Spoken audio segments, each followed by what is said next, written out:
ចាតា Hello សួស្តីចា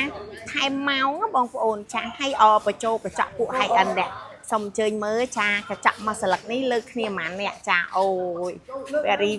ចាអញ្ចឹងជំរាបជូនថាចាប្រភេទកញ្ចក់យើងគឺ laminate ចា laminate សងខាងឲ្យបូកជាមួយនឹង e សាឡង់ចាអញ្ចឹងគឺចាកម្លាំងយើងថែមម៉ោងហើយគឺចំនួនច្រើនមែនតើដើម្បីលើកបញ្ចូលកញ្ចក់មួយស្លឹកចានេះគឺជាប្រភេទ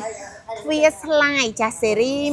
155ចាដែលជាអាលុយមីញ៉ូមអ៊ីសាឡង់ចាអញ្ចឹងនេះយើងមានកង់លើបែបនេះចាឡង smooth ចាឲ្យបងប្អូនអាចអញ្ជើញមើលបានកម្រាស់អាលុយមីញ៉ូមវារហូតទៅដល់3លីចាហើយនេះជាពិសេសគឺកង់ចាអញ្ជើញមើលបានកង់វាចាអូអេមែនតែនហ្មងចានេះកង់គឺកង់8សងខាងគឺ16គ្រាប់ចឹងគឺ smooth មែនតើចឹងជំរាបជូនទៅដល់បងដែលមានតម្រូវការតាក់ទងទៅនឹងប្រភេទចាវាស្លាយចាសូមកុំភ្លេចទំនាក់ទំនងមកក្រុមហ៊ុនរបស់យើងខ្ញុំចា CY នៅលើផ្លូវ217ខណ្ឌដង្កោជាប់វរៈបុនធម្មសាខាចំការដូងចាអរគុណបាយបាយ